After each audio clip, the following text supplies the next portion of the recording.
Starcon Federation has reached its decision. Roger Wilco, please step forward.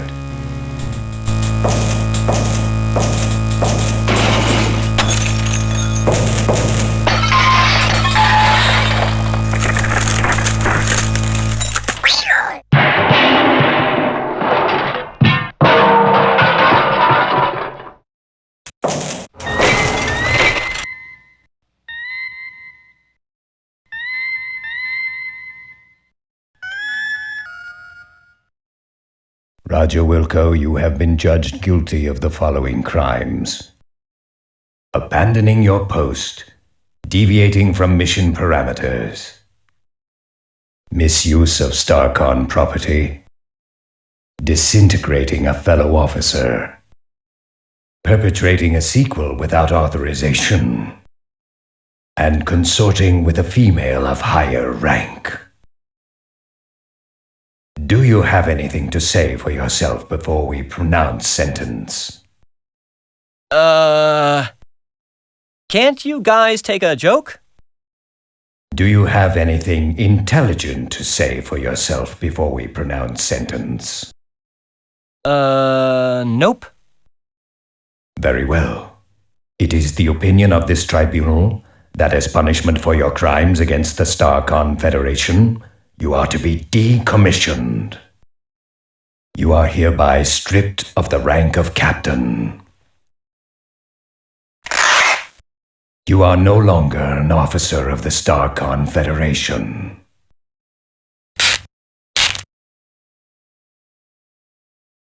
Your enrollment at Starcon Academy is hereby terminated. However,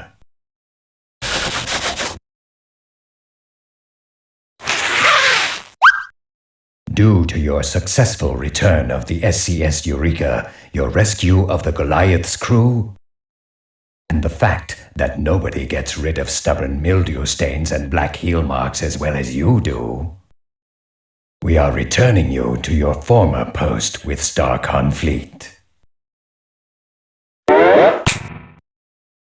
You are hereby ordered to resume your duties immediately as Janitor Second Class on board the SCS Deep Ship 86.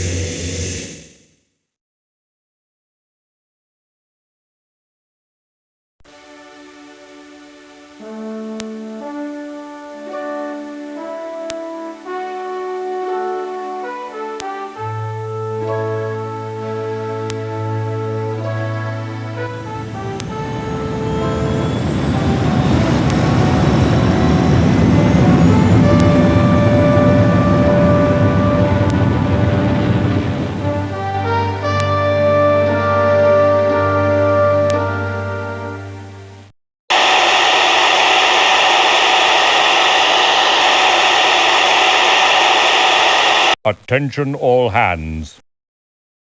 This is your commander speaking. I'd like to thank each and every one of you for your fine performance during our recent episode, A Stitch in Time Saves Gamma 9. So, thank you, thank you, thank you.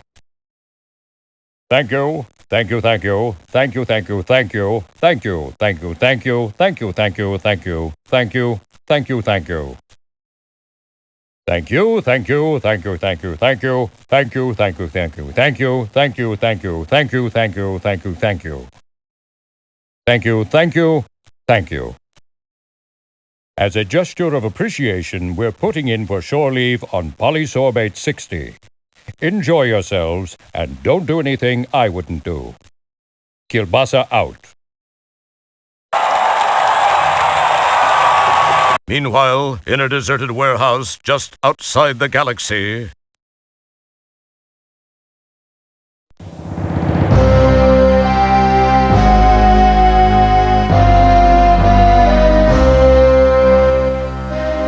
I don't care how you do it, gentlemen, so long as his body is intact. Do you understand? Yes, we got it. Yes, right, we got it. Yes, right. Good. Now, I believe you'll find him here, on Polysorbate 60, on shore leave.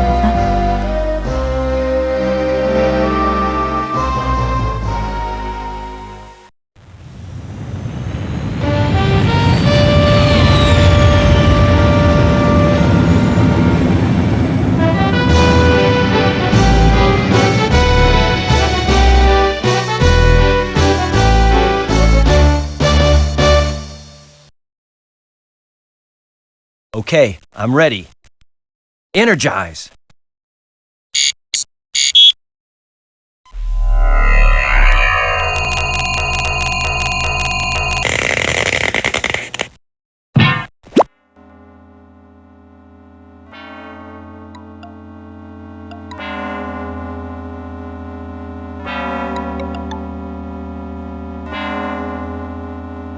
As we join our hero, Roger Wilco, he has just been transported to the surface of Polysorbate 60 to enjoy a little shore leave. Apparently, there was a minor glitch in the process. Well, at least you got here with all your important parts, your hands, your mouth, and your stomach.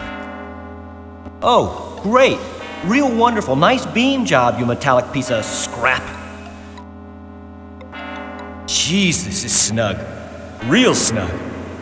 You know, it actually makes me feel kind of good. I remember when I used to wear my mom's... well, never mind. No time for nostalgia. I've got a serious extraction problem to work out first.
Thank you, my good man. Yikes, I hope everything came out with me.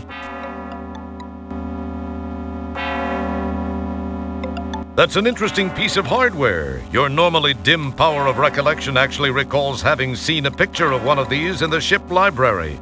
Get this, it's called a bike. People used to actually get on these and use their own muscles to achieve locomotion. What losers. Upon closer inspection, you notice some sort of ID card hanging on the frame.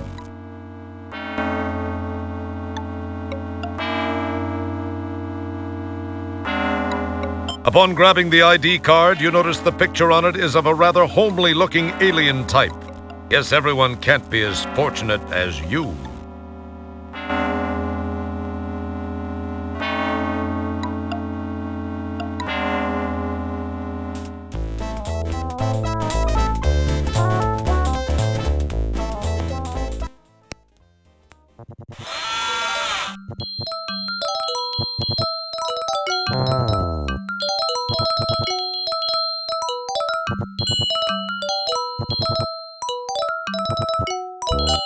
So this is Stooge Fighter 3.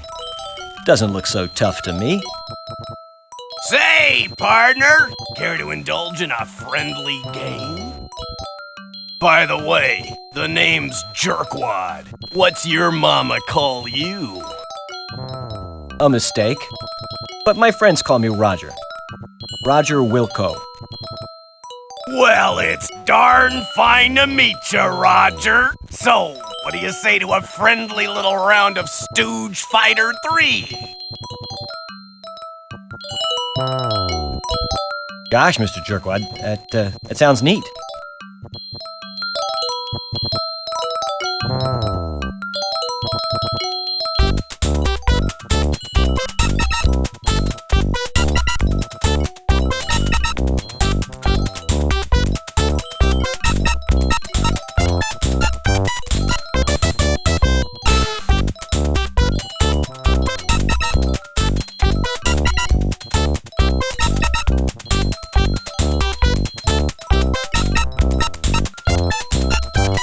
Let's get ready to rumble!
Wow, man.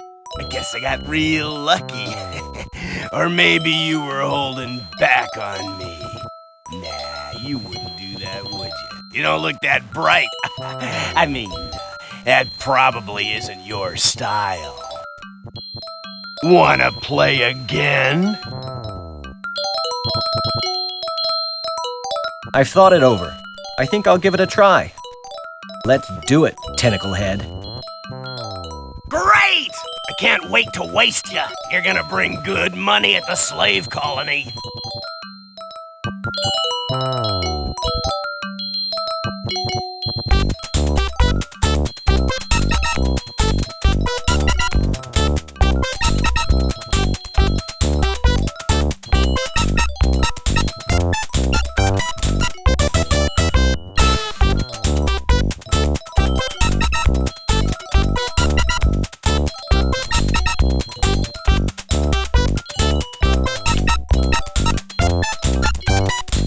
Let's get ready to rumble!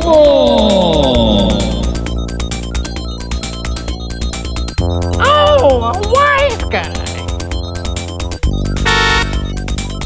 Nah, nah, nah. Nah, nah, nah. Nah, nah, nah.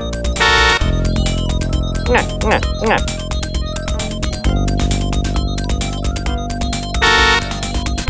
Nah, nah, nah. Nah, nah, nah. Nah, nah, nah. See that? Hit that. Nah, nah, nah.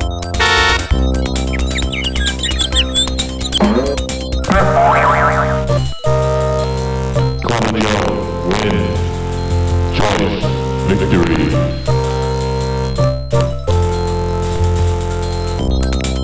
Rumble.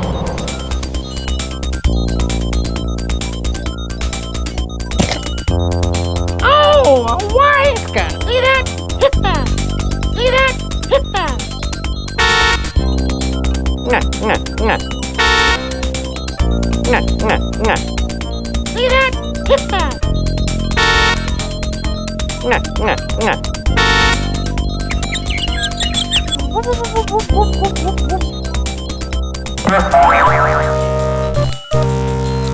Colin Joe wins the match. He orders you.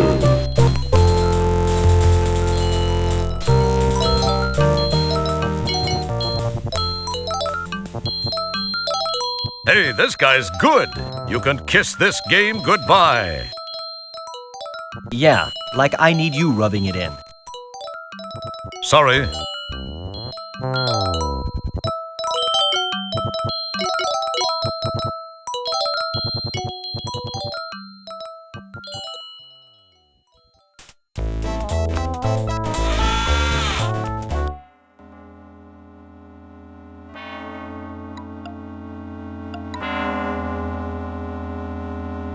It's one of those new Kodrak mobile photo booths. I heard they were beta testing those.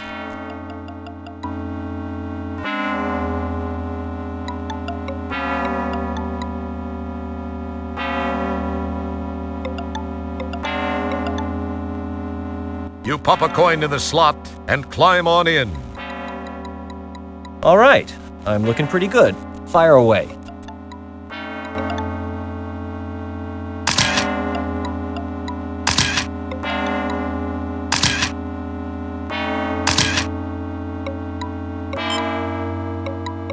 There's got to be an optics problem with that machine. I look partially digested.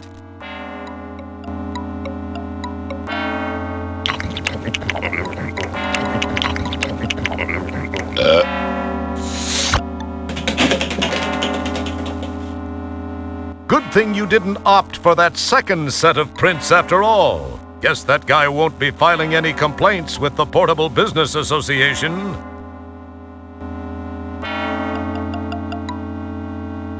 You quite cleverly paste your picture over the old one on the ID card.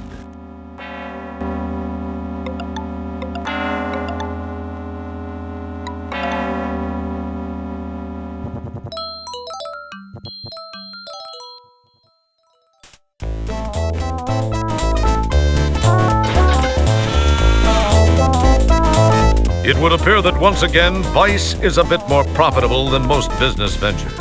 This place is almost too hip for the planet. But then, that's no mean feat, given what a total heap this place appears to be.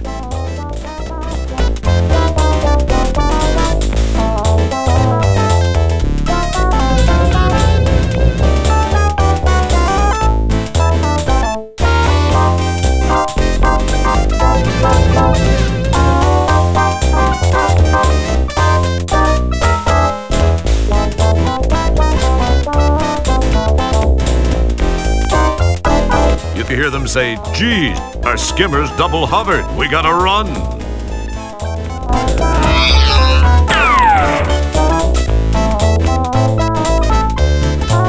You snag the 4 hoses. Never know when you're going to meet that special lady.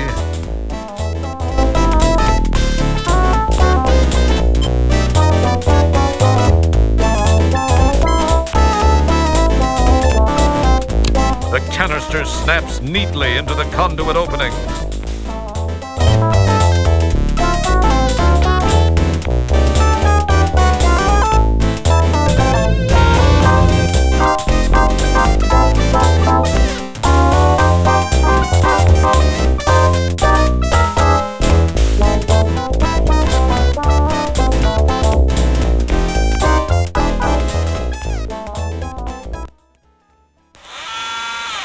He's too far away or doesn't care.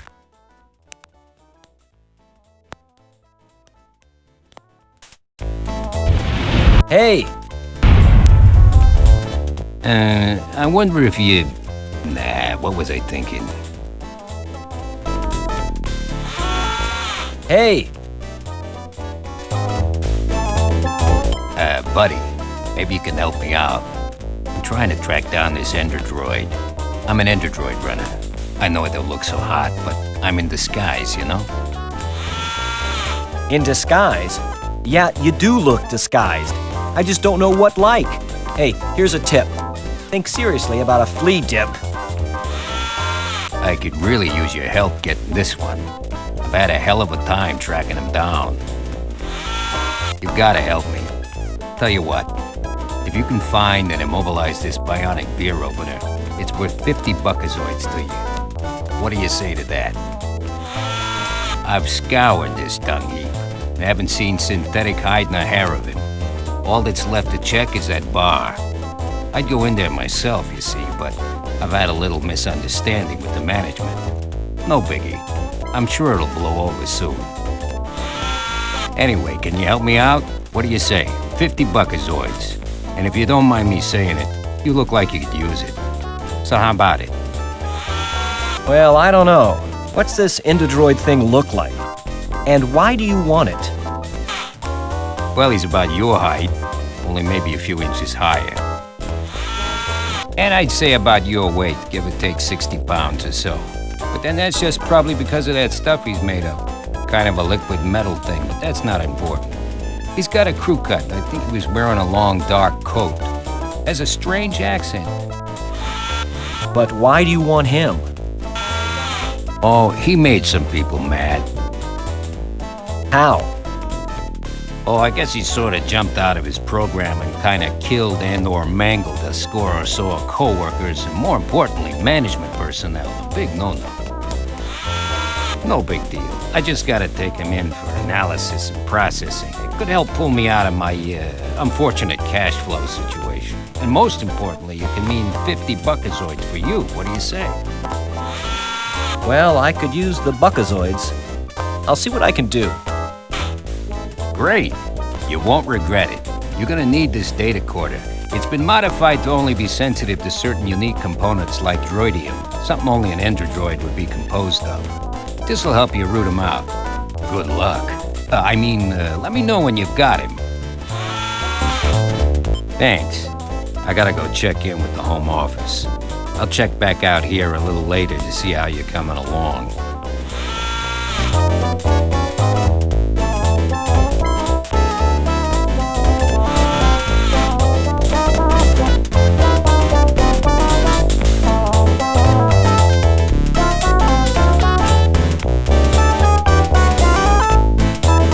You summon the ability to leave it alone.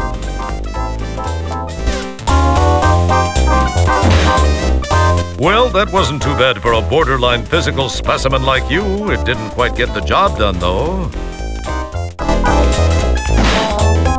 Nah, you still haven't convinced the door to yield to your obviously superior physical presence. Wow, you really did it! Not exactly the subtlest of entry techniques, but effective. That's pretty macho for the likes of you. Who would have guessed you'd have the makings of a Starsky or a Hutch, or a Tango or a Cash?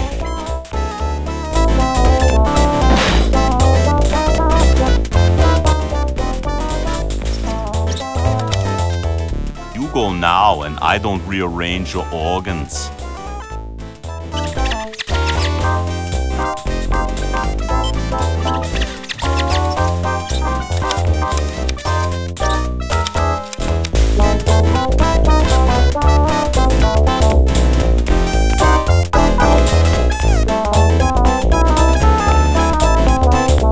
What can I do for you there, fella? What have you got? Well, aside from the obvious stuff which is glaring in your face from the back wall here, I do make some mixed drinks. I mean, if I do say so myself, I make a pretty mean William Gibson and a pretty good Asimov cocktail, you know what I mean, huh? Hey, I got you. Try a fuzzy toe jam. They seem to be pretty popular with your particular species here.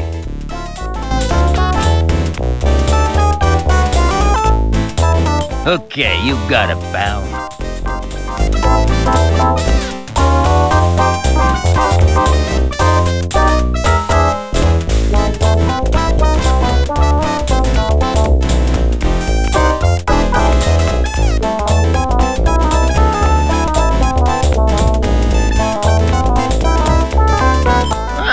So you're with Polysorbate Security, huh? Yeah, what can I get for you, Chief? What have you got? Well, aside from the obvious stuff which is glaring in your face from the back wall here, I do make some mixed drinks. I mean, if I do say so myself, I make a pretty mean William Gibson and a pretty good ass-em-off cocktail, you know what I mean, huh? Hey, I got you. Try a fuzzy toe jam. They seem to be pretty popular with your particular species here. I got just the thing for you guys. It's something I don't even give the regulars here. What do you think, eh? Make me a double uvula spritzer. Twist a fleck rind, and I want it hacked and whipped, not like one of those shaken or stirred sissy drinks. Okay, coming right up, Chief. Listen, this'll take a couple of minutes, but feast your eyes on the making of it, all right? Oh, that's just fine. Take your time, my good man.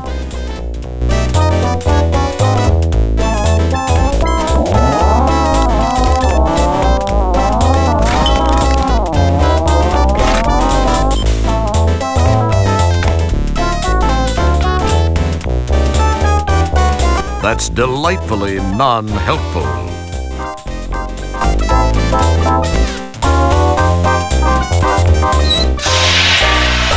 Yow! You quickly close that valve again. This one doesn't spew anything.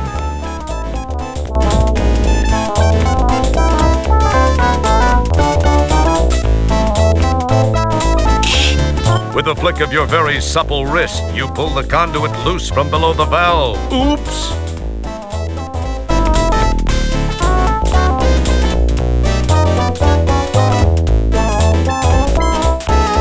Nothing happens. See, most games would just give you a generic response when you try something useless like that. But we've custom-tailored this response exactly for you. Carefully untangle the twisted mass of hookah hoses and then rehook the hoses to create one long hose. It reminds you of Christmas time back home when you enjoyed untangling the Christmas lights and saying to yourself, I get so much satisfaction from cleaning and straightening. One day, I'll be the best janitor ever. Well, at least one part of that dream came true. You are a janitor. You rehook the hoses to create one long one. Nothing happens. See, most games would just give you a generic response when you try something useless like that.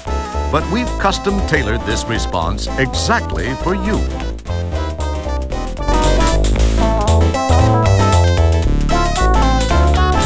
Try the other conduit first, just for fun. Humor me. As cool as it would be to interface these two items, no good would come of it.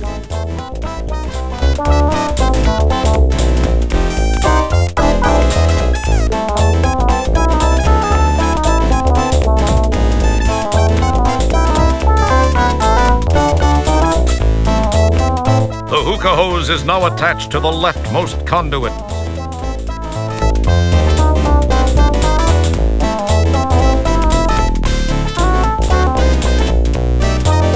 You complete the connection between the two conduits.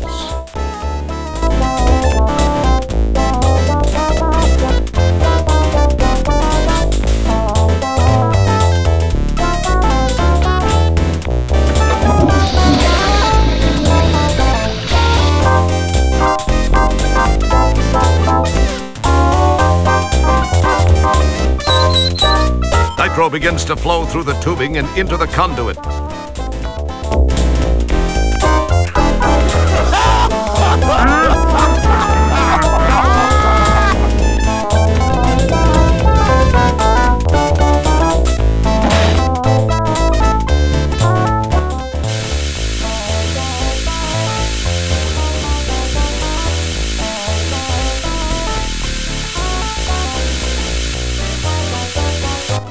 Frosta la Kista, baby. Wow, it worked! This dude's in a deep freeze. But now, what are you going to do with him?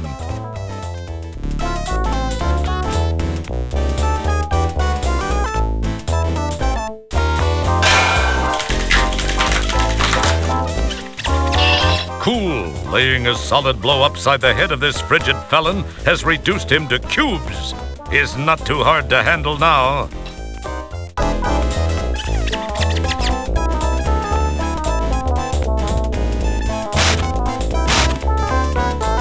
You quite cleverly whisk the cubed culprit into your dustpan. It's going to be tough to carry him this way, though.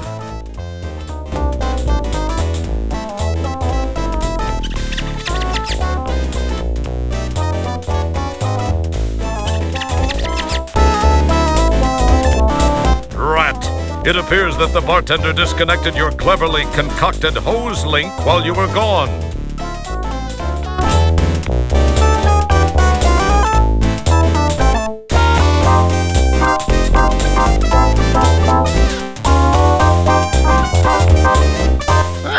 So you're with Polysorbate Security, huh?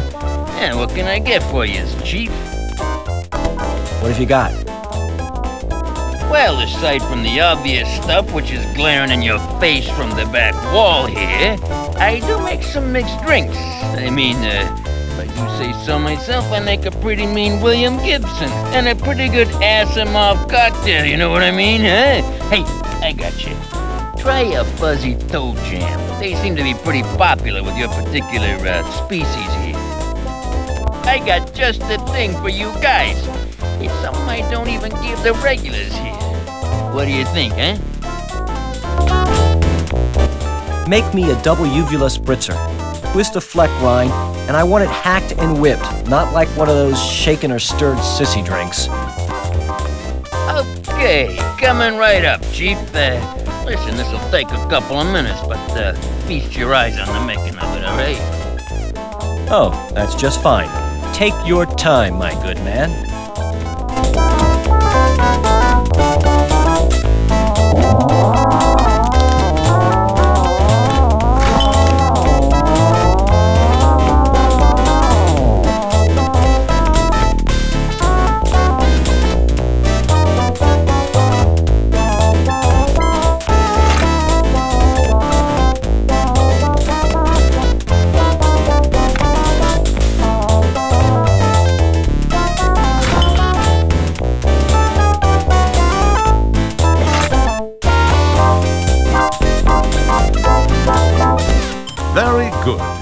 He'll be much more transportable this way.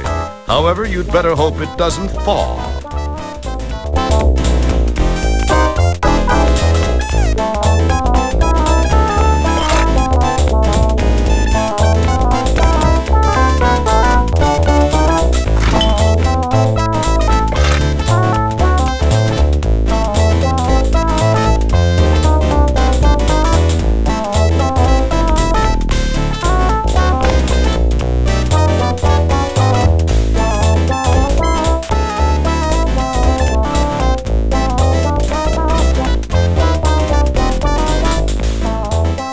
Here's your cubed compadre.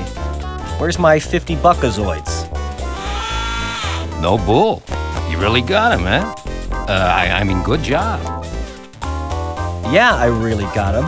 And I could really use my 50 buckazoids. Tell you what, I'll pay you when they pay me. No, I need the money now, or I let the guy thaw right here, right now. No, just a minute. You don't want to do that. Hold on to your elementary contents. I got it here. Here, you happy? I'll just be taking that tray. Been a special treat doing business with you.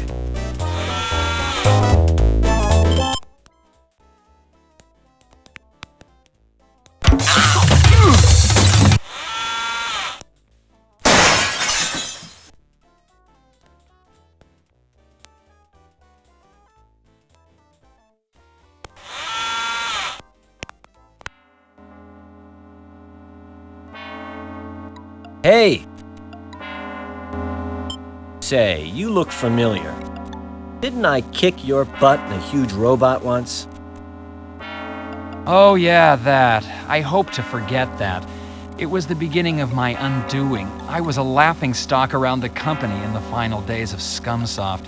Oh well, if that hadn't gotten me, some of my other creative management techniques would have. In looking at the big picture, I suppose that arrangement left me with all my physical assets intact. Not a single other thing, unfortunately. I'm humiliated to admit that I have, on rare occasion, resorted to selling cheat sheets for arcade games. I've got to maintain a fairly modest profile, I guess you could say. Time heals wounds and all that. Plus, maybe I can avoid a premature termination. Wow. That's all very interesting. And very boring, if you don't mind my saying. What I want to know is, can you sell me a cheat sheet for Stooge Fighter 3? Well, I think I may be able to facilitate that. I may have one in stock. Okay, here's what I need from you. A nice new bottle of cold Sarien brandy. If you can deliver that, I think we can call it a deal. My people, I'll be waiting to take delivery from you so that we can put a bow on this deal. Catch you later.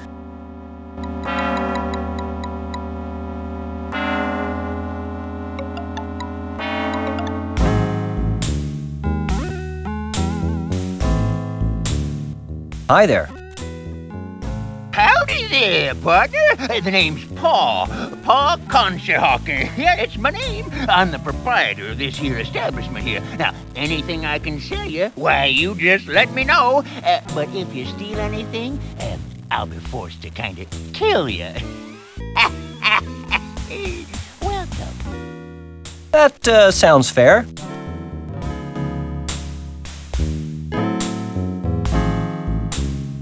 I'd like a bottle of your cold Sarien brandy, please. Well, so you're interested in the good stuff, eh? I'll just take that 20. Thank you. I haven't sold much of this stuff lately, except for some sorry-looking little pud. Oh, hey, that reminds me. He still owes me some money. Oh, I can't believe I fell for that scam. Oh, well, enjoy. Sucker.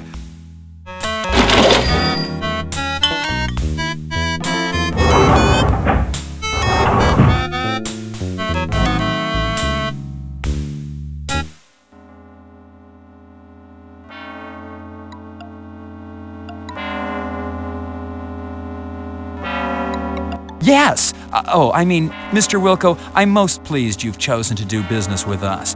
You're just in time, too. I have another party on his way interested in the same item. Oh well, his loss. Well, I'll take that off your hands. Now, per our agreement, here's your cheat sheet. I'm certain you'll find the game much more interesting now. Also, you look like you could use this fish. Enjoy, Mr. Wilco. I have a real important business in another part of town. Be seeing ya. Oh, by the way, I'd appreciate if you'd not mention our meeting to anyone. Some of those purple-skulled old stockholders really hold a grudge, okay? Bye-bye.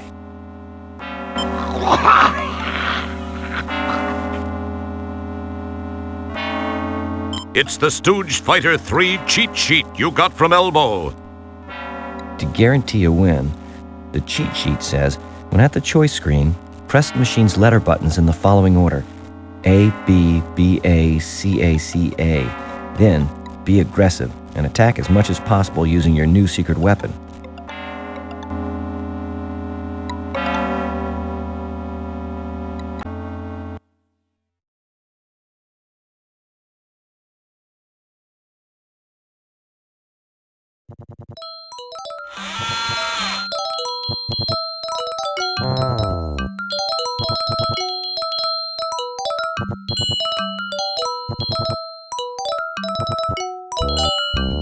Hi, Mr. Jerkwad. How about another game of Stooge Fighter? I'm feeling a little luckier this time. You know, kid, I'd really like to, but I need a little more of a challenge. Take a long walk off a short asteroid, okay? What's the matter? Afraid a measly little pencil-neck low-life janitor and general waste of human life is going to embarrass you in front of your friends? Well said. Hold on there, you little puke! I'm not afraid of some puny little zit on the butt of the universe! Jerkwad is a scaredy cat. Jerkwad is a scaredy cat. All right, you little wad of spit. Let's play. I'll waste you. Tell you what. Let's make it interesting. If you win, I'll give you 300 buckazoids. However, if I win, you're mine to do with as I see fit. A deal? Oh, this is gonna be fun! Oh, you're a bit puny, but I'm sure I'll be able to get a few buckazoids for you over at the slave colony. I'm sorry, I don't think I heard you quite right. Did you say slave colony? Too late to back out, bored breath. I knew that.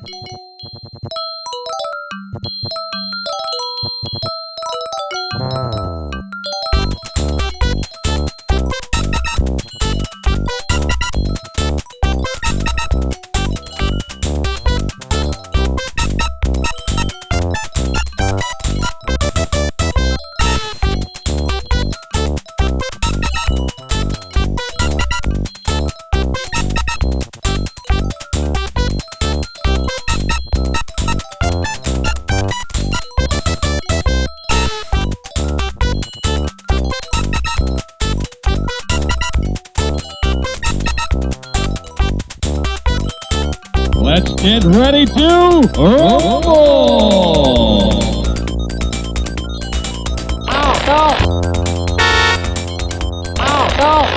Oh, a Wildcat! Oh, a Wildcat! See that?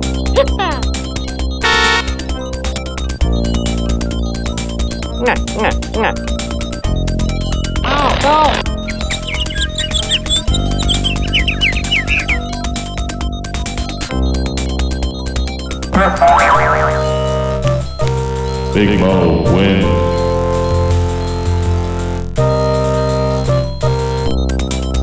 Rumble!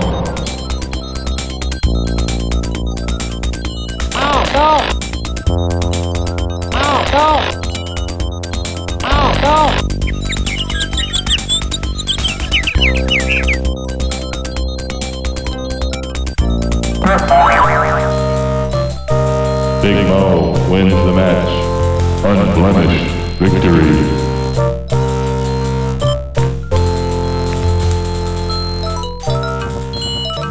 How lucky can a guy get? That was pure luck. Jeez. Where's my money?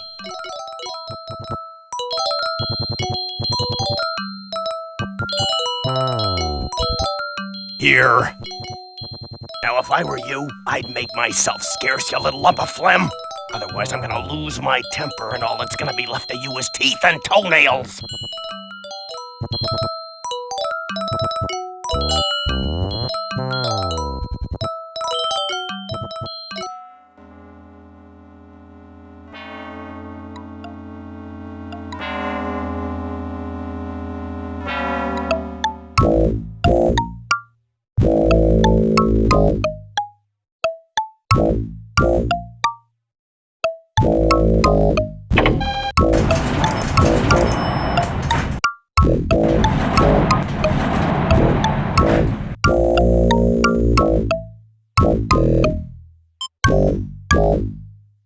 He seems to be ignoring you.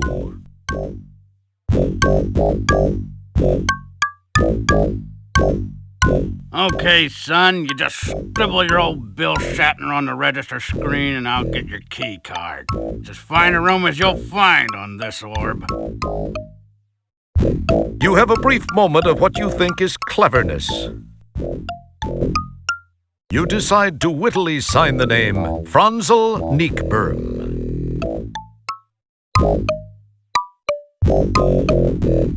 Okay, here's your key card. Don't lose it. Room 1220J. Up the elevator. Franzel Neekberm. If I had a buckazoid for every time I'd seen that name, I'd be sitting pretty. I could afford one of those fancy fur-lined donut thingies. What was I saying? Anyway, enjoy your stay. If you need anything, don't hesitate to tell someone. Gee, thanks. Say, could you tell me where... I'm a real busy guy, son. You got any questions, why don't you just go find the Chamber of Commerce and talk to them. I'm sure they'll be glad to help you out. Be seeing ya.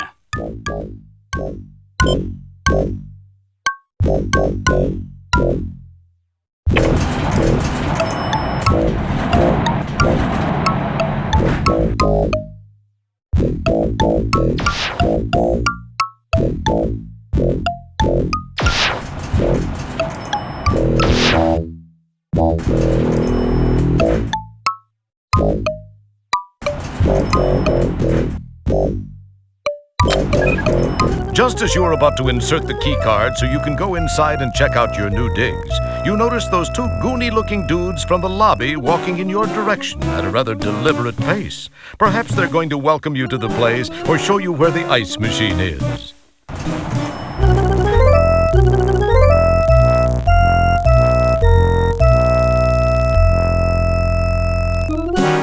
Hey there, pal. Got a second? Me and my friend here was wondering something. Fire away. What did you want to know? Well, we was wondering if you'd have any objection to us pounding you senseless. Grab 'em and let's get moving. I gotta report in soon.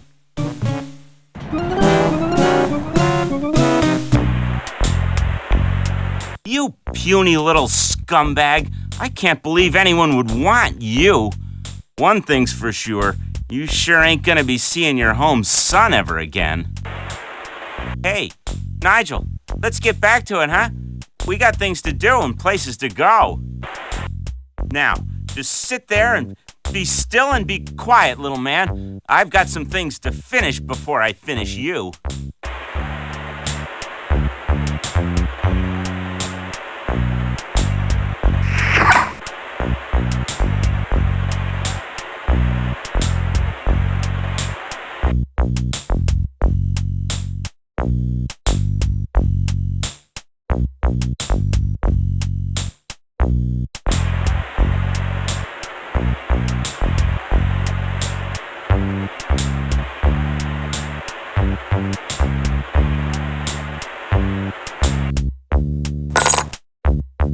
Hey, what the fu- I don't want to see you move another inch or I'm gonna slice you into nice little bite-sized pieces. Now, can it?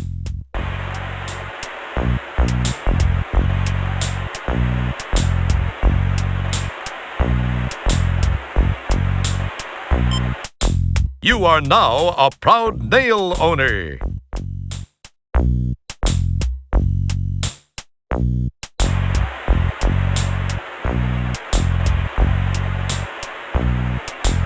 Good thinking. The nail proves to be just what you needed to free yourself from those handcuffs.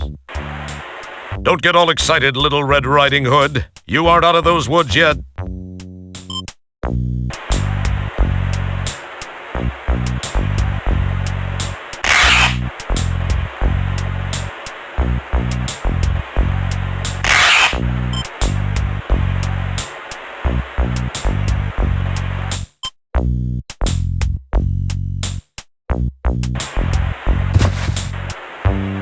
You carefully lay the rug on the floor. Even though you were never known for your interior decorating talents, you feel very satisfied with the location you have chosen.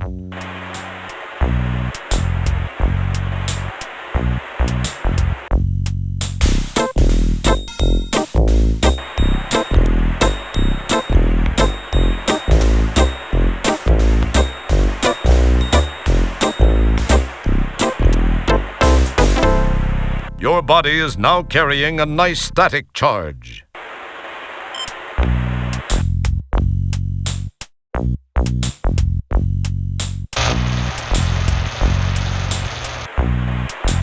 Wow, the static energy you built up discharged, frying Lard Boy's circuitry.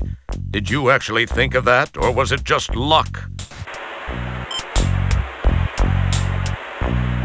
Your search through the CDs reveals a bunch of typically boring multimedia magazines. A multimedia phone book. Too bad there aren't any phones around here.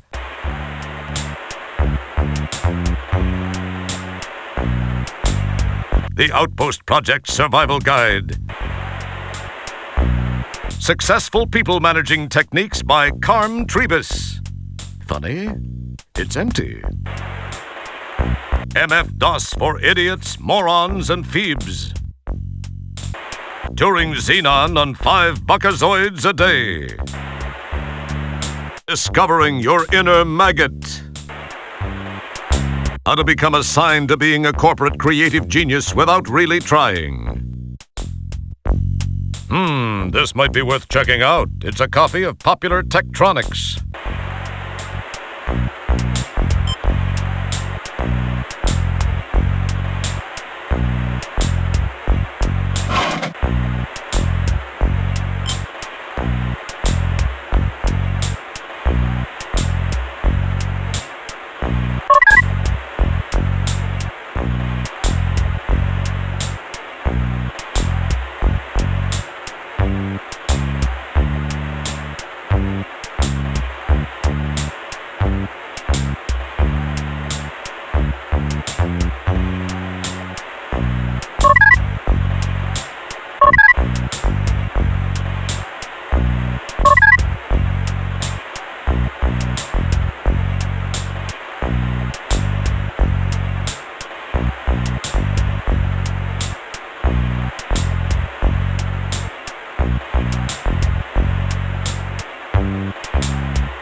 It does nothing until you insert a 3DOA compatible disc.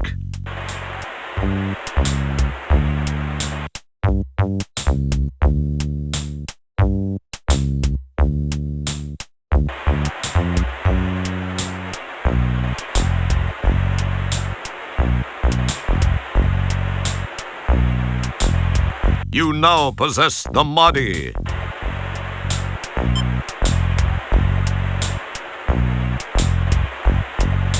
This is the data corder you got from that endodroid hunter dude.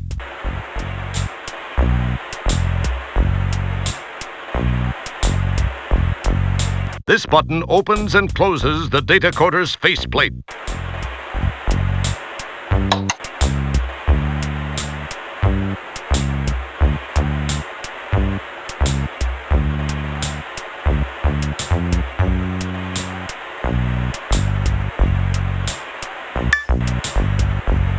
There's already a plate in this socket. Please remove it before attempting to insert a new plate. Thank you so much.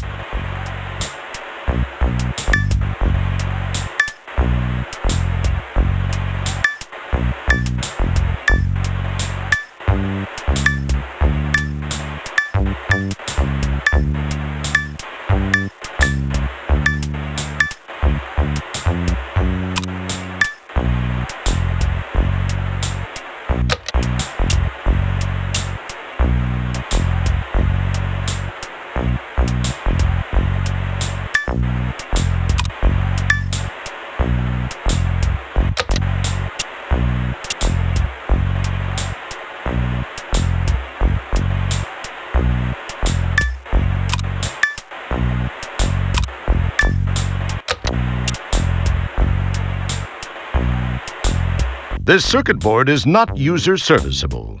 You don't want to void the warranty, do you?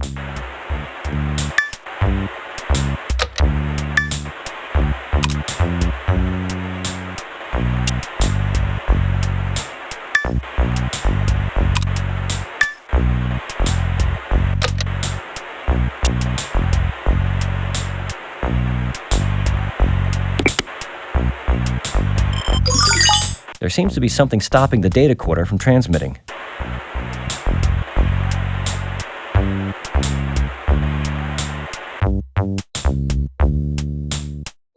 Smooth move. You've got his keyring.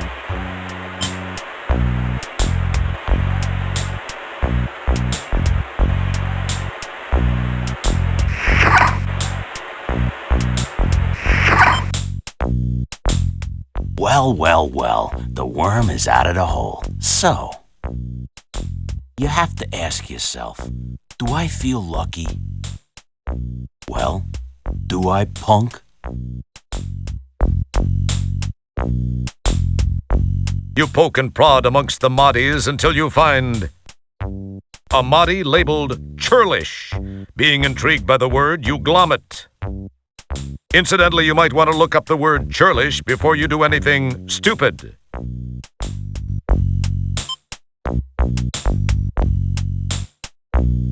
The corner of the label in this moddy seems to be loose.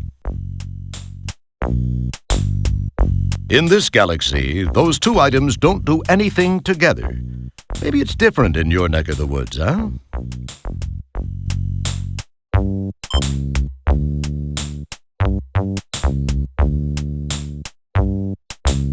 Thinking it was the churlish moddy, he pops it in place.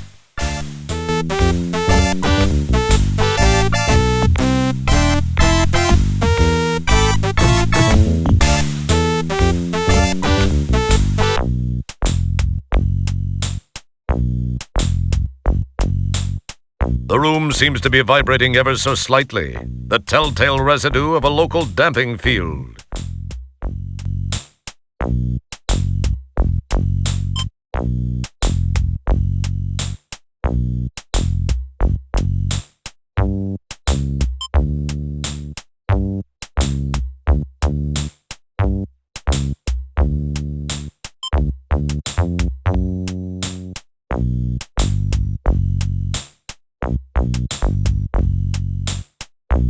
It's the damping field actuator.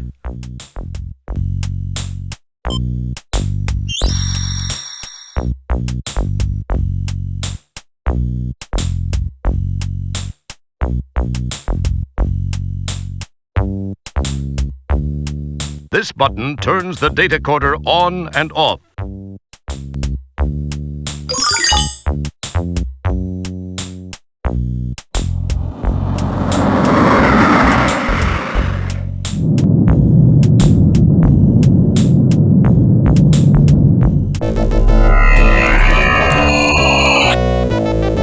Hey! Here's your fish!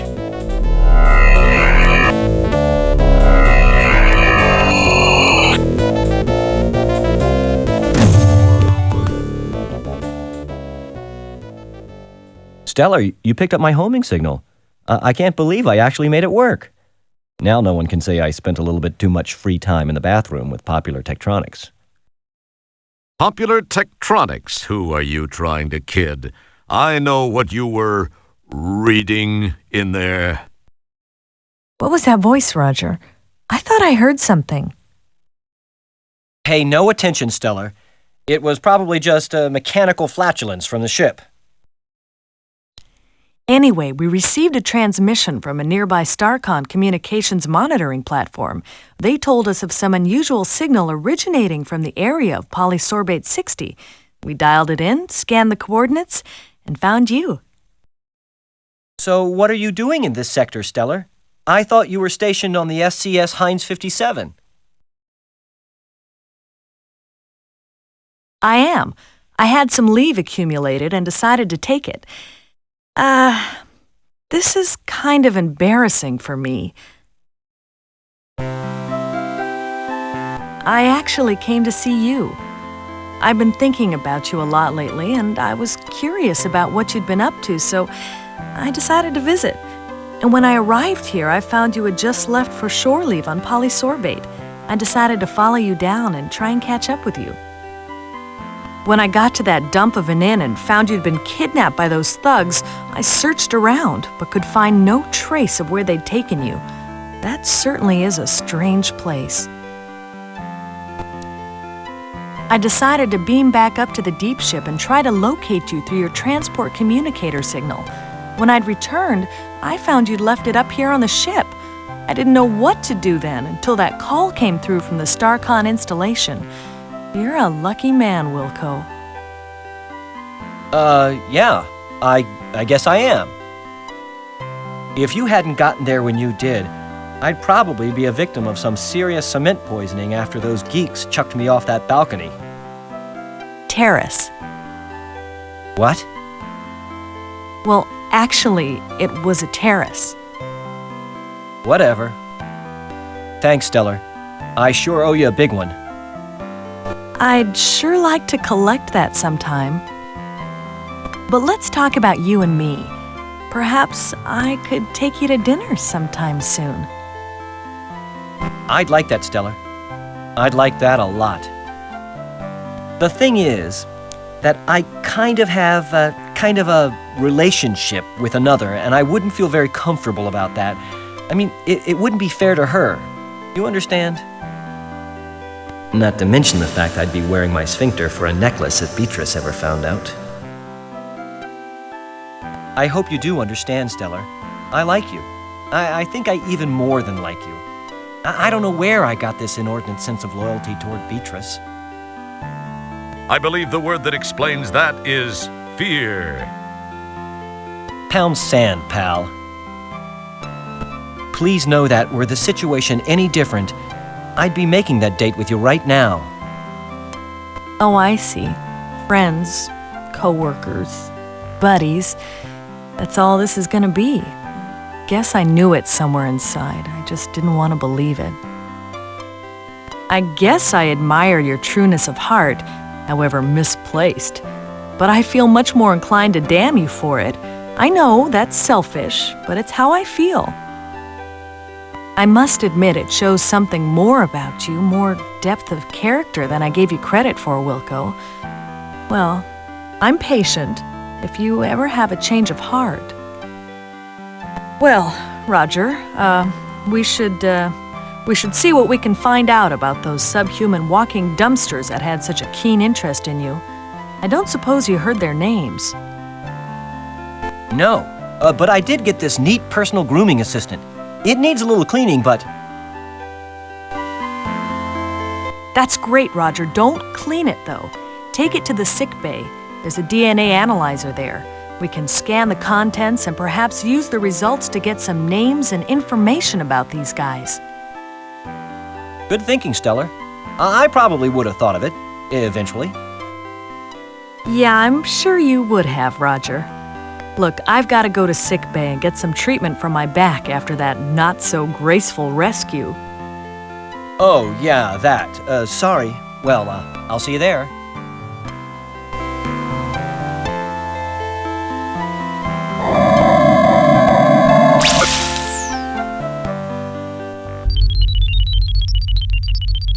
Commander, I am receiving a message from StarCon. Computer on screen. Hello, Commander Kilbasa. I have a new directive for Deep Ship 86. This is actually a special request from me, Commander. As you may know, I served with Admiral Bluntfang during the Fallopian campaign. Admiral Bluntfang's widow is involved in building an off-world retirement community. They are almost finished, but have requested assistance from Deep Ship 86. Commander, please extend her every courtesy. You know, if things go well, this would not look too bad in your personnel file. I will let Sharpay, the Admiral's widow, explain further. Hello, Commander Kilbasa. As Admiral Toolman mentioned, We have almost completed our project here, but could use Starcon assistance. To be honest, Commander, I pulled a few strings, but this is an important mission, I assure you. Since you are scheduled to be present for the dedication of the Golden Light Year's retirement center anyway, I hoped you might alter your travel plans to accommodate an earlier arrival. From the information provided me by my old friend, the Admiral, you would be able to warp here within a few hours. I require some assistance from your ship, as well as one of your crew members. Allow me to explain.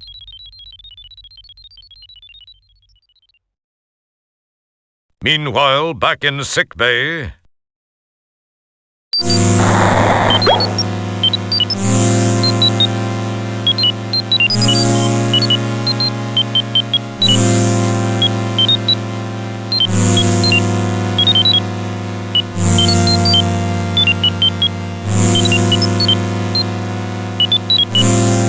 I'm sorry, Mr. Wilco. The sequencer is for use by trained personnel only. Obviously, you don't fit that description. I'm afraid I can't allow you to use it. Come on, Jebba, be a pal. Who'll know? I'm sorry, Mr. Wilco. It's a Starcon regulation.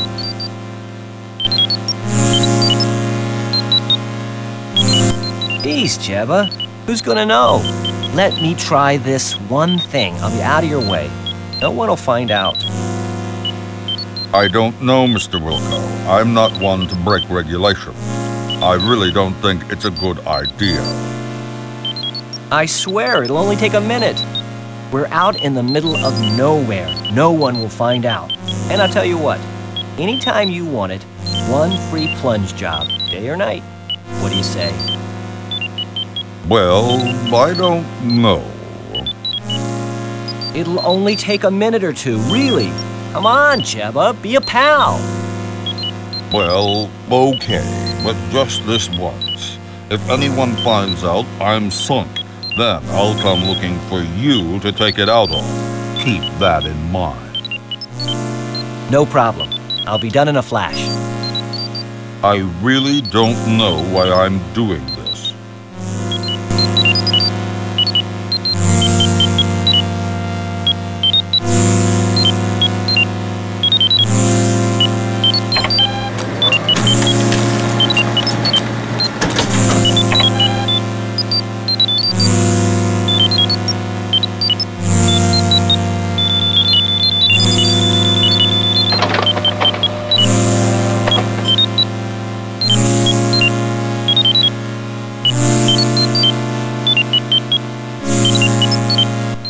Neat.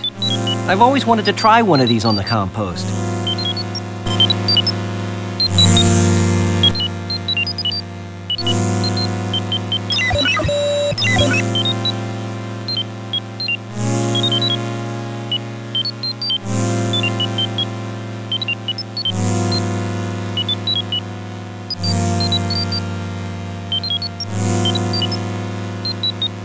Oh, hi, Stellar. I hope your back's feeling better. They just finished treating me, and it is starting to feel better. However, I was told to lay off rescuing people for a while, especially you. So, did you have any luck? I got some information from the sample I ran through the DNA sequencer. When I tried it, all I got was a name. All it said after that was that the file is closed. I wonder why that is. I don't know for sure, Roger, but it seems a bit suspicious. When a file is marked like that, there's usually a very good reason. Most frequently, it indicates the file is closed for intelligence purposes, or it's legally sealed by some judicial body. In the case of those tubs of guts that grabbed you, I'd have to say it's not a government agency directly behind it. It sounds more like someone with access from the outside to a friend or two inside. A more paranoid person might say this smells way wrong. Then again, when did you last change your socks? If the files are sealed, then we have nothing to go on. True. The only thing I can think of is that they may be accessible by jacking into cyberspace. I've never done it, but I know it can be done. So I guess this means you won't be trying it first. I mean, I'd love to try it, but I can't since we don't know how. Well, actually, I read it can be done with the help of a cyber jack and headset and a cyberspace jack interface module. The article said there are several things to access out there and that there's a vast library of files to browse. It said that the Information Superhighway project is a little behind schedule, but that there are some operative areas. Other than that, I don't have a clue as to how we can gain any information about them. So you think this cyberspace thing could work? Well, I can only tell you what I've read. Navigating it takes a little patience, but I think it's the only option you have. I don't know if you'll locate a cyberjack and headset. Because of the delays in the project, they've become more like collector's items than marketable, functionable products. We do have cyberjack modules built into the compost. That's true. Of course, we won't know anyway without the jack. That bites. I wonder where we could find one of those. I wish I knew, Roger. There must be some place. Attention! We are now orbiting the Delta Pestulon 5 colony as requested by StarCon.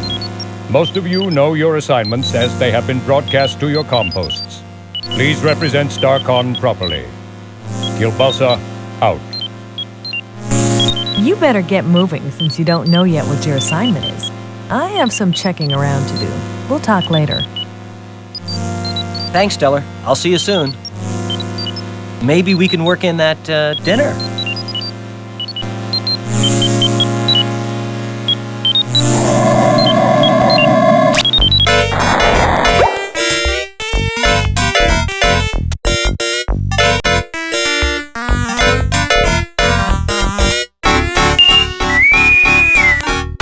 Wow, a message from me. I must be getting popular.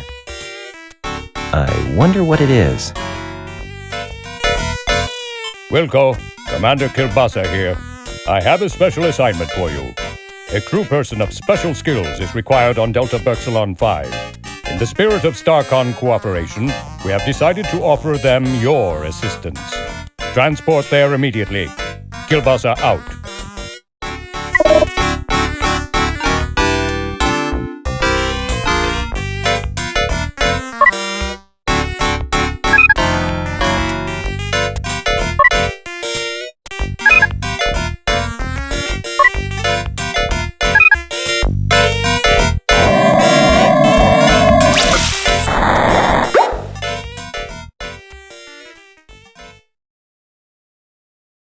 Okay, I'm ready. Energize!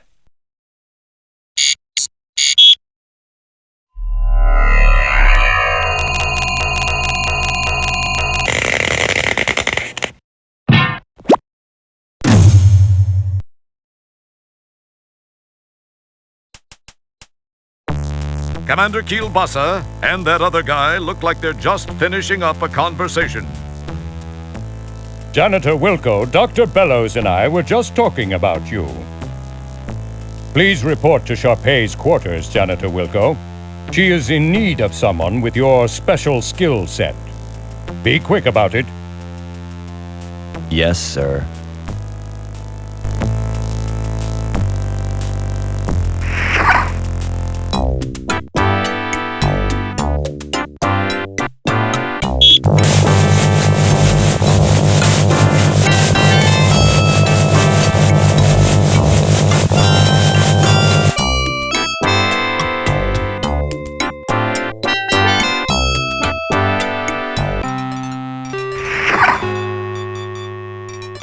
Janitor Second Class Roger Wilco reporting as ordered, ma'am.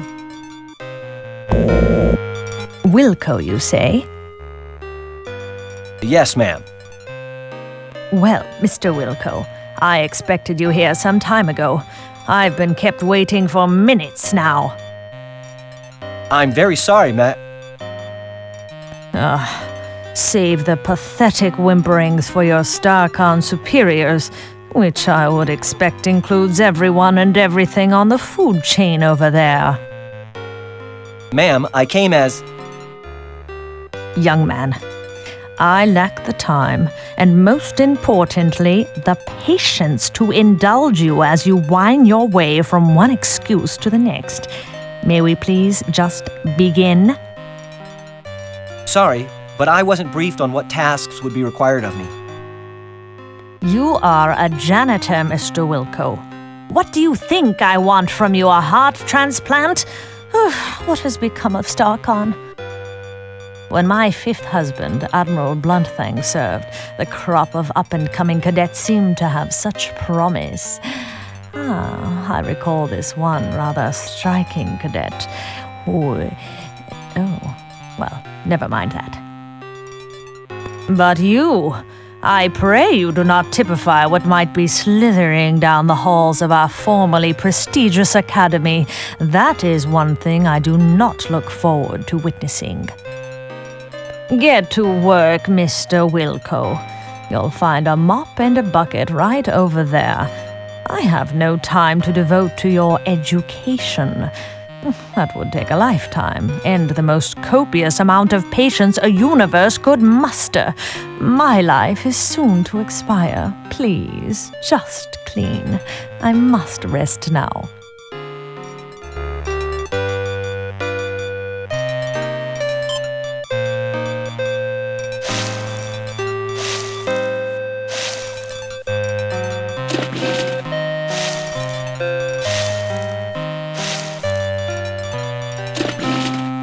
Mr. Wilco, please rattle the handle on that commode. It is positively maddening. You got it,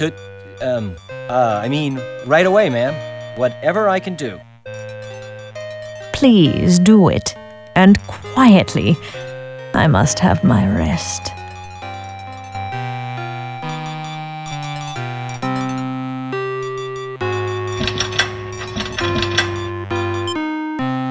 Mr. Wilco, it is time for me to take my meds.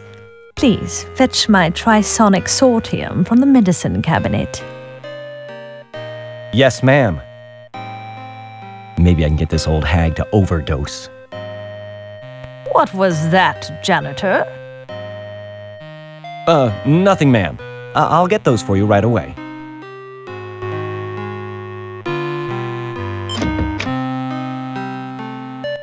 I can't find her medicine. I don't think she knows what she's talking about.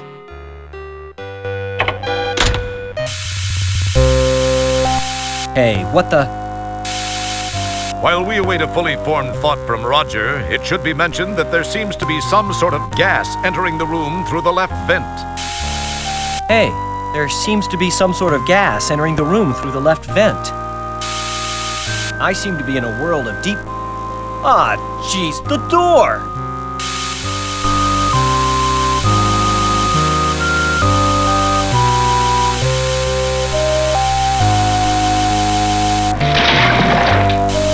You give the piston a yank, and sure enough, it comes loose in your hands. Perhaps it was your raw strength. More than likely, it was defective.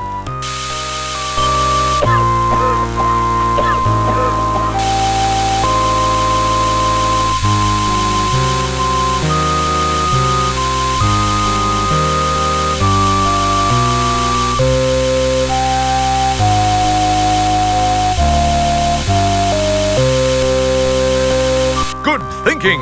Wedged in the door, the manual override control causes the piston to strain against the door.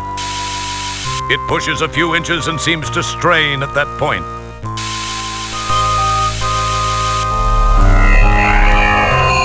Wilco! Oh, hi, Stellar. What are you doing here? There's no time to talk, Roger. We've got to get out of here now. 1, 2... 3!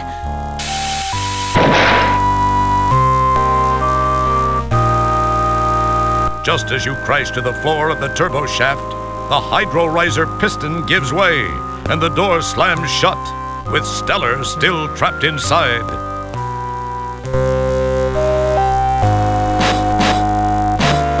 You claw and pull at the seams of the bulkhead door, but to no avail. Just then, you hear and feel an explosion which seems to have come from behind the door.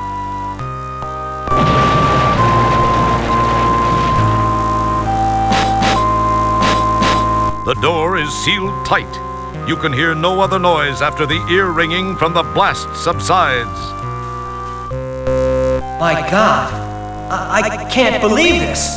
It can't be happening. She was, I was... Stellar!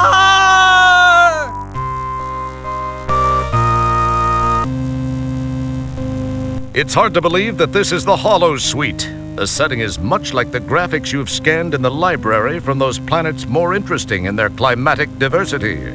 From the scenic jutting peaks, soft hills, and lake in the conjured distance to the lush, pixelized growth of trees, flowers, and grass in the foreground, the holodeck has that sublime park-like perfection.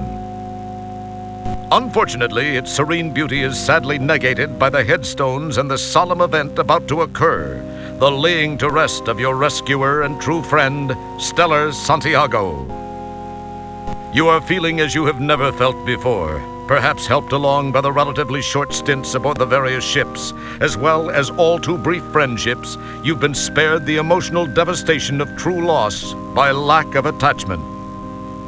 This, however, is a different feeling, far different from anything you've ever experienced. You can't help but wonder how you'd act towards Stellar given a second chance, but you know that can never happen. She gave her life for you, and you will never be able to thank her. Enough smarm already. Let's funeral! Ladies and/or gentlemen, we assemble here today to honor the memory of a former crewmate, Lieutenant First Class Stella Santiago. Her unfortunate death takes place in the shadow of a new community, the dawning of a new life for the aged of our galaxy. Although death is never easy to accept, we must remember that the tragic accident which took her from our midst occurred while she was on duty.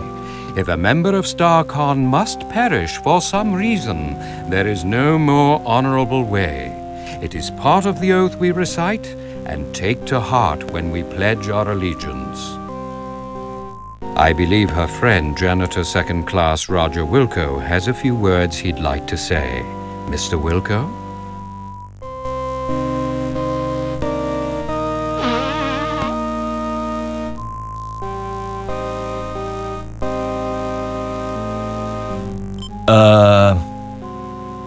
I only knew Stellar for a short time. I wish I, could have gotten to know her much better. To have had a deeper understanding of this, person. I was proud to have called friend. Of my friend, I can only say this. Of all the souls I have encountered in my cleaning, hers were the most scuff-resistant.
Wow, a message for me. I must be getting popular. I wonder what it is. Roger, help me. I only have a moment. They faked. Stellar, what happened? The picture's gone. You're alive?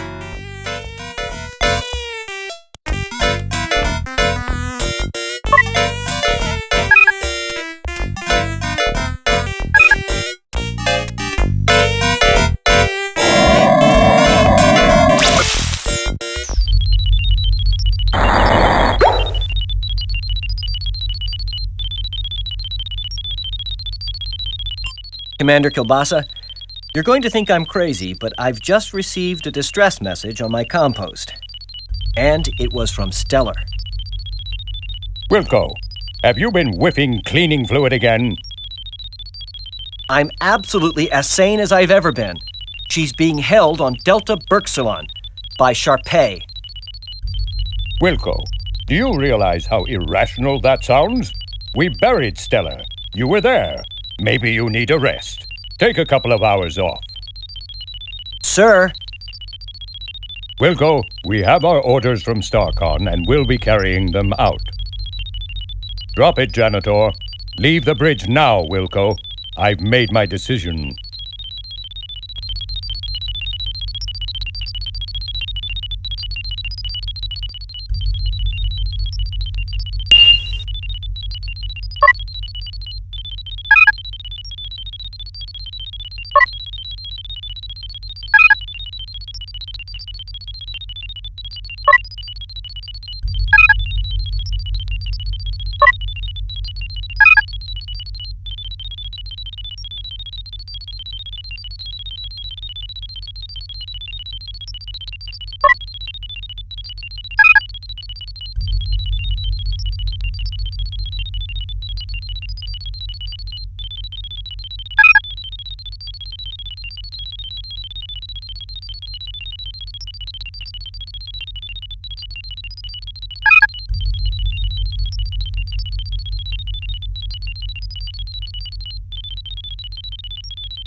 Welcome to Holosuite Program 5551212, the Vulgar Nerve Pinch.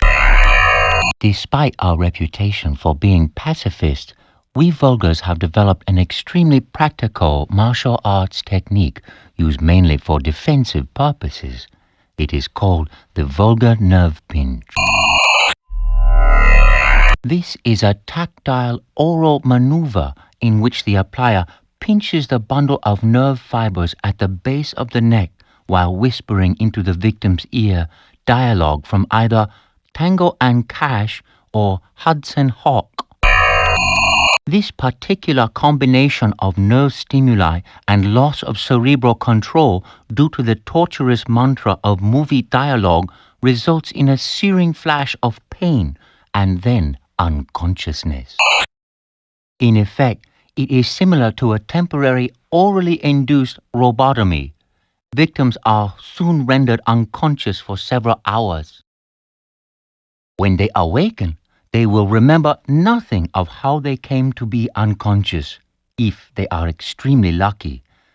I shall demonstrate on my most eager volunteer. You will please to pay attention. Address the subject in this manner. Please to notice the location of my hand as I begin the narcotic chant of cinematic morphine. He mutters something thankfully unintelligible into the ear of the volunteer. Oh, thank you, sir. Maybe you can fix me up with your sister. I have told her after her and we're gonna have margaritas together. Oh, let's hope us get we have fun. Oh, get a hubba going in the wee. And I just like that. So, as you can see, it is very effective. If you can apply a proper grip to the neck, it will disable 9 out of 10 neck-bearing species. This completes our program. Thank you very much.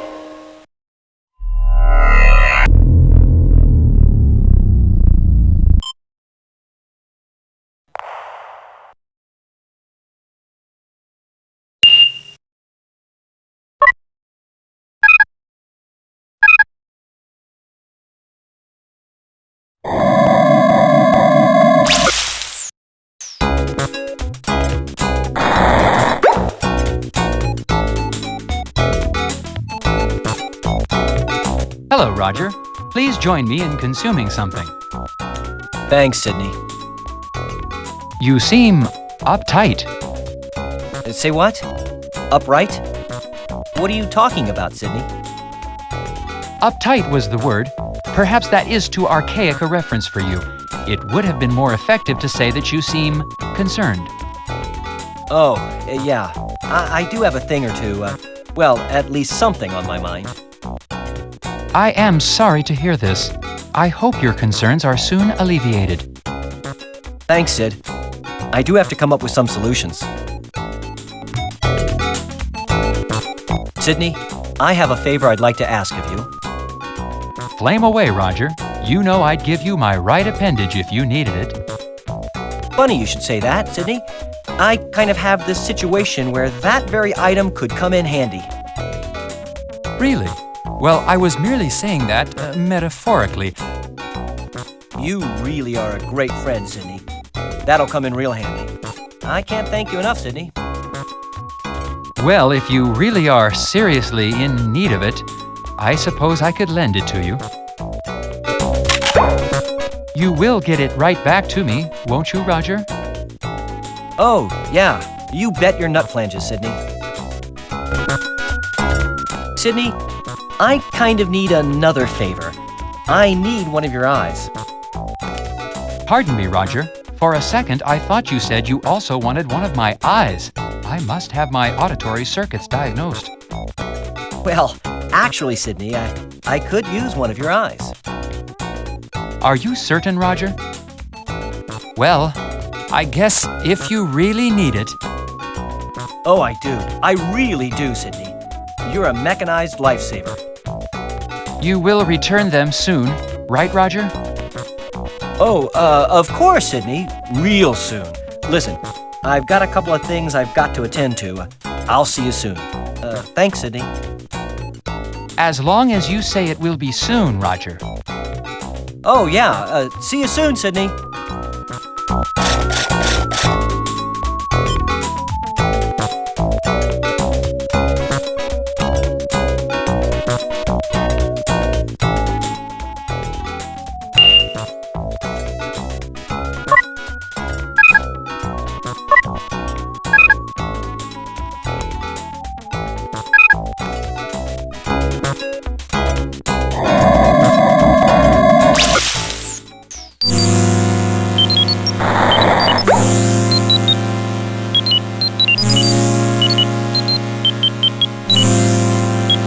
Don't touch that.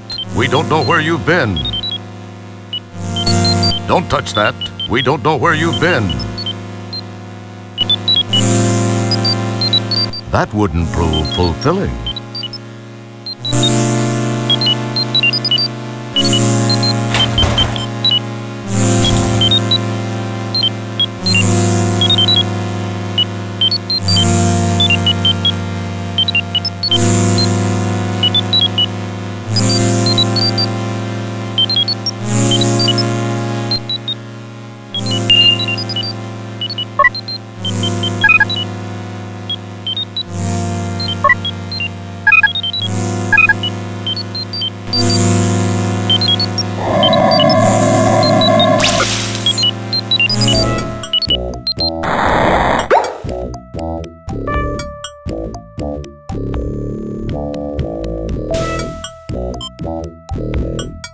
Ooh, boy, I got you with my fingers in your Kurt Russell. Now you can't get away. I got you now that you've got a hard to believe this is a real job.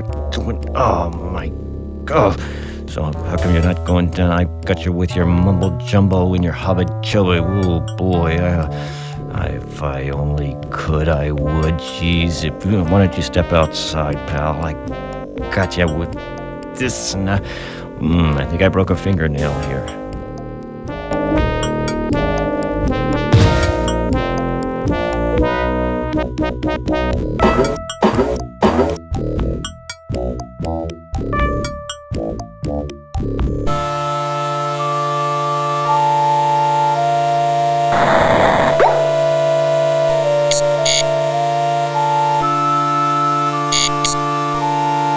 What are you, plastic man? You can't possibly reach anything outside this cell when you're locked in.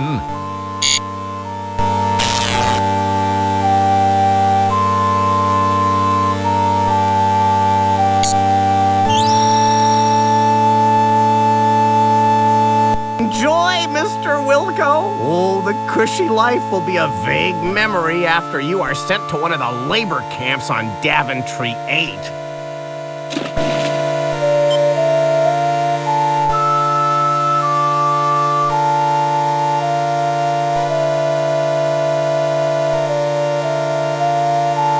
Nothing happens. See, most games would just give you a generic response when you try something useless like that. But we've custom-tailored this response exactly for you. Nothing happens. Careful, combining those items might cause a rip in the space-time continuum, a tear in the very fabric of space itself. Or not.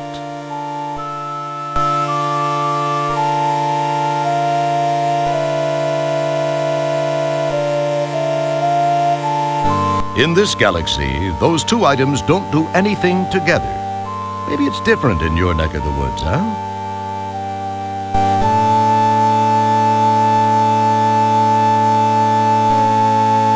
In this galaxy, those two items don't do anything together. Maybe it's different in...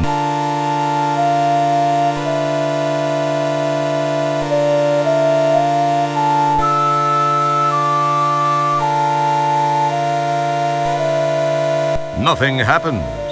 See, Nothing happens. See, most games would just give you a generic response when you...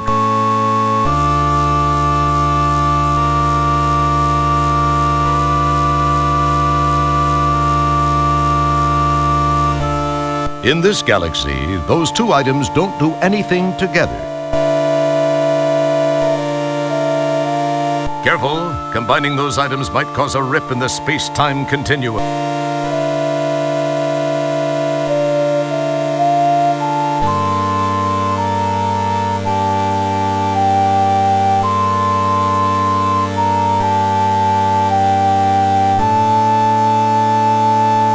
Nothing happens.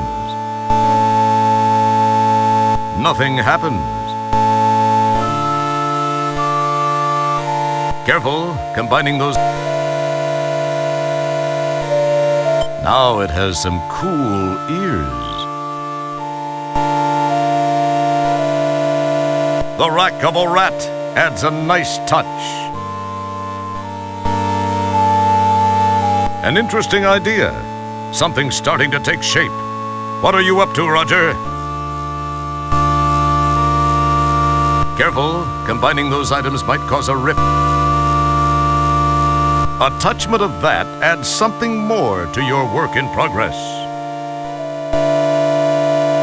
How creative.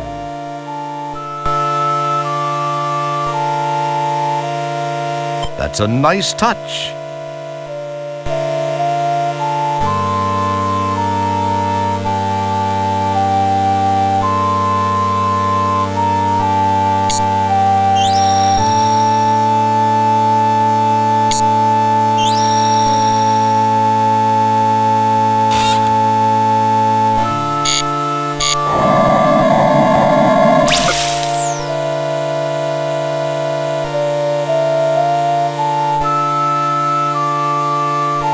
Something seems to be taking shape here.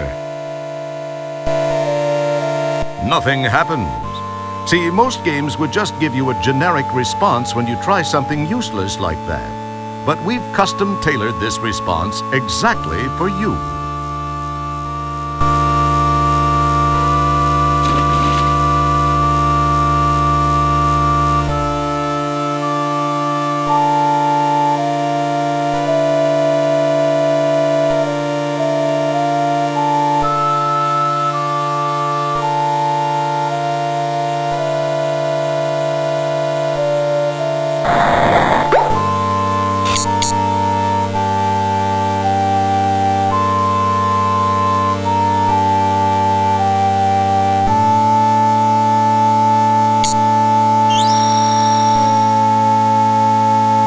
Enjoy. I'll be back to pick up the cart. With the force field on, I trust you won't be going anywhere. I have some matters to attend to now.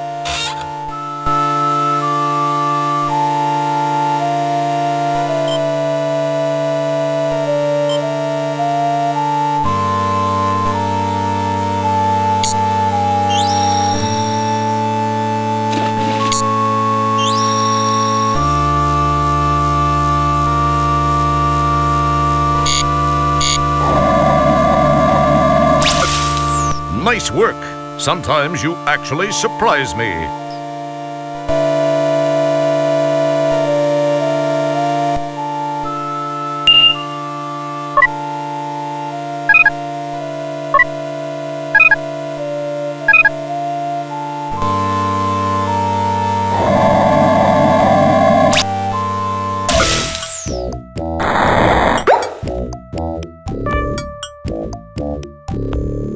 Good thinking.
Ooh, boy, I got you with my fingers in your Kurt Russell. Now you can't get away. I got you now that you've got a hard to believe this is a real job. Oh, my God. So how come you're not going down? I got you with your mumble jumbo and your hobbit chubby. Ooh, boy, if I only could, I would. Jeez, why don't you step outside, pal? I got you with this. I think I broke a fingernail here. Smooth move. You've got his keyring.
shuttle's alarm is now deactivated.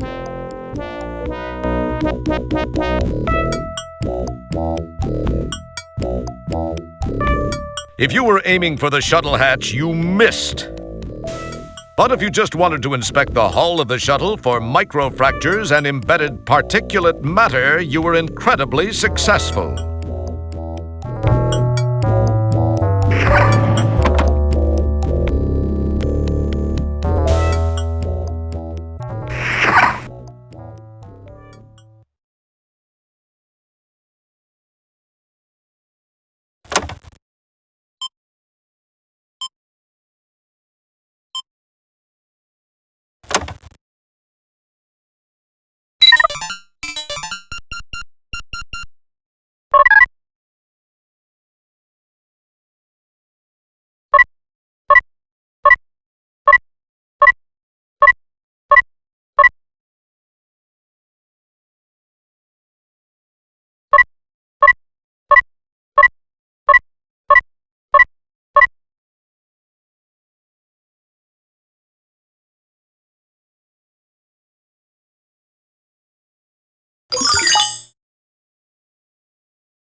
Let's see if this sucker works.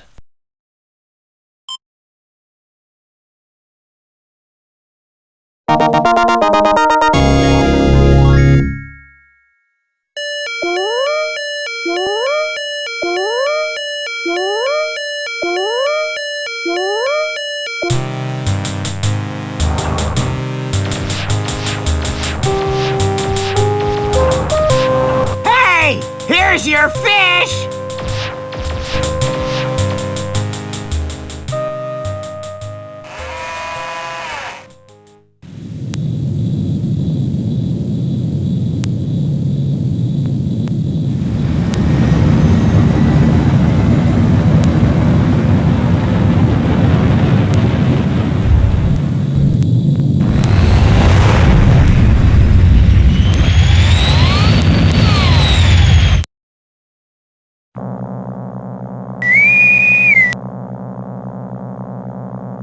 Janitor Wilco, what are you doing?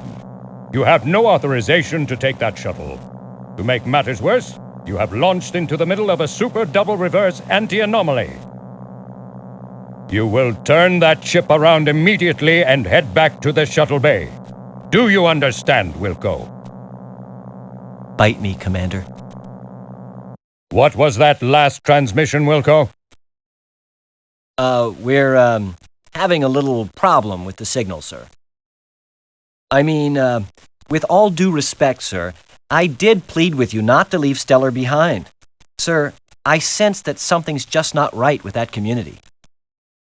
I don't believe Stellar is dead, and I just can't leave her there. I'm going to do this, sir, regardless of the consequences. Stellar saved my life not once, but twice. I owe her. Well, that was her own stupid mistake. I demand that you return at once, Wilco. If you do so and surrender now, your record will be taken into consideration during your disciplinary hearing. Oh, that'll help you loads. I'm sorry, sir, but I just can't. I have to do this. Wilco, you fool!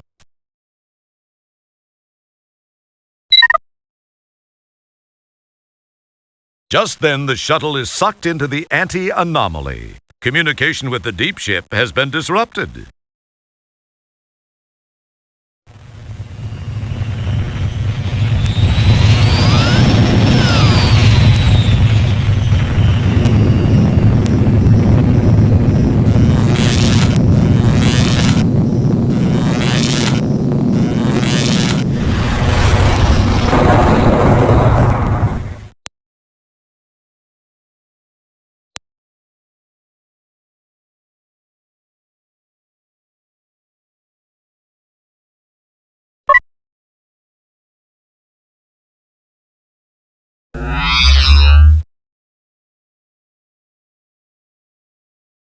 Sir, I am unable to access the navigational computer. I am guessing that it may have overloaded just as the divalium crystal somehow went offline. Once repairs have been made and the shuttle engines have been refired, I believe I can follow the deep ship's ion trail back to Delta Berxilon 5. That would be quite cool, Manuel. You sure about that? Once the divalium crystal has been repaired, our electrical system reestablished, and the engines fired, I am 97.2% certain. Why only 97.2%? I judged 97.2% to sound more hip to our audience than would 100. You would have to mention it. Sorry. Don't apologize to me. It's the players you ruined it for.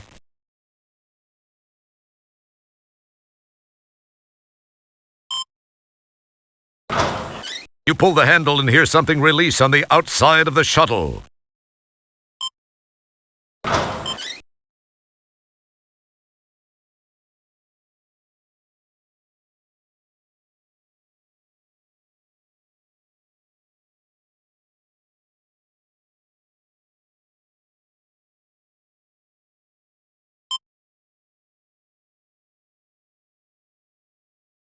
Don't screw with the pattern buffer array. If you get messed up during teleportation, it can unscramble you.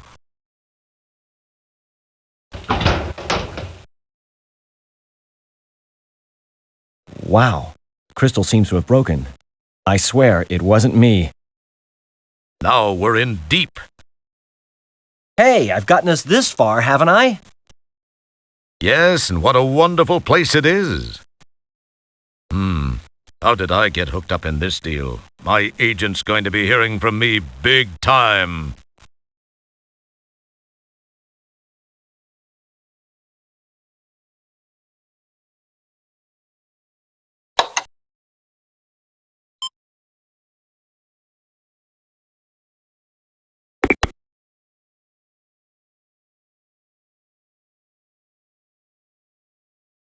You pour glue all over the crystal.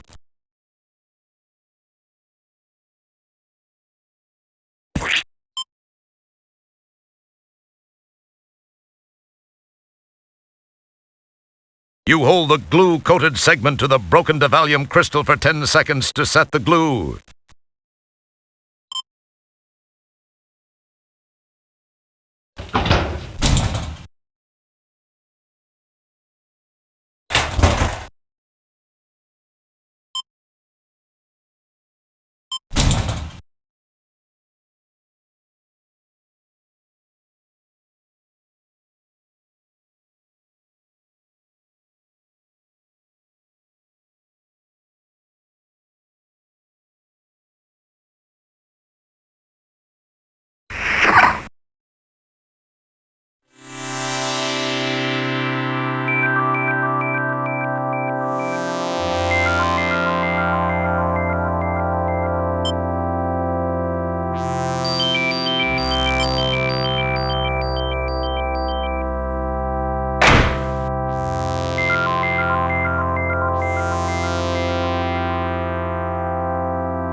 Hello, sweetheart. You look like you could use a little assistance. Is there anything I can do? Well, yes, there is. Thanks for stopping. Well, you just name it, I guess. It seems I've stalled my engines. Could you give me a jump? I have cables. I'd jump you in a heartbeat, dollface.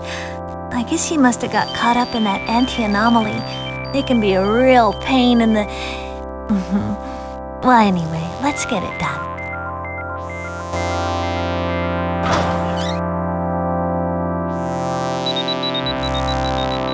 Well, here's your end of the cables. I'll let you know when I'm all hooked up. Contact!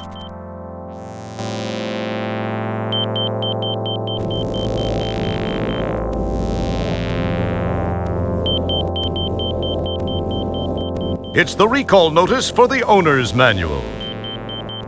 It reads, Dear Ham Shuttle Owner, it has come to our attention that there is a minor misprint in the owner's manual for the 1000 series of shuttles. Until a new manual can be acquired, please disregard page 73, paragraph 4 of that manual.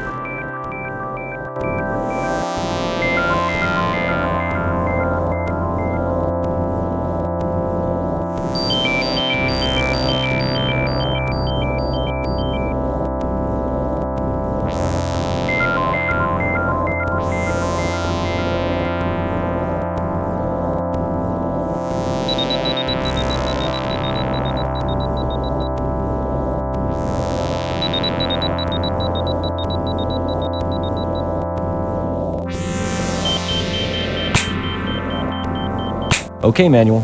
We're all hooked up. Give it a try.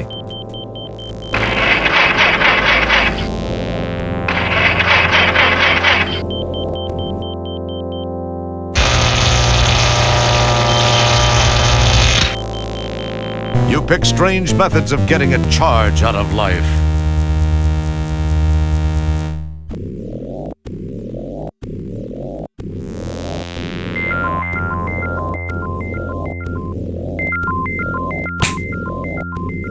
Okay, Manual. We're all hooked up. Give it a try.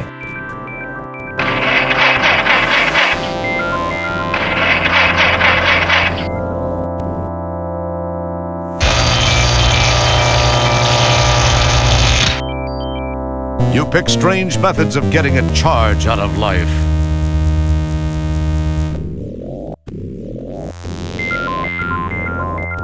It's the recall notice for the owner's manual. It reads, Dear Ham Shuttle Owner, it has come to our attention that there is a minor misprint in the owner's manual for the 1000 series of shuttles. Until a new manual can be acquired, please disregard page 73, paragraph 4 of that manual.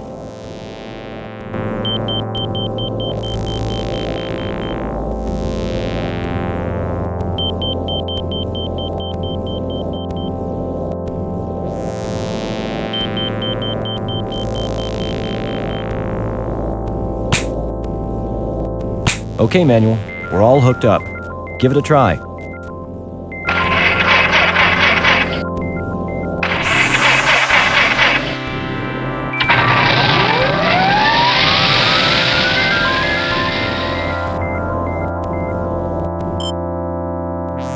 Bye-bye, Sugar Bunny. I gotta be running along. Hey, thanks for stopping to help me. See ya.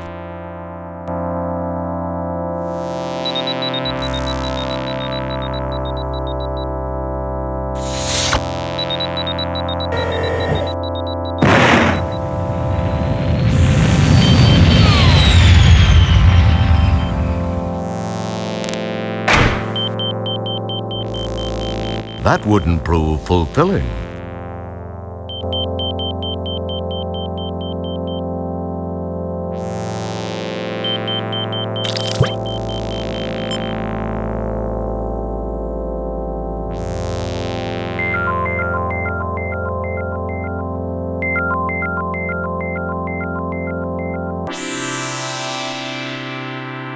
You neatly replace the EVA suit in its proper place.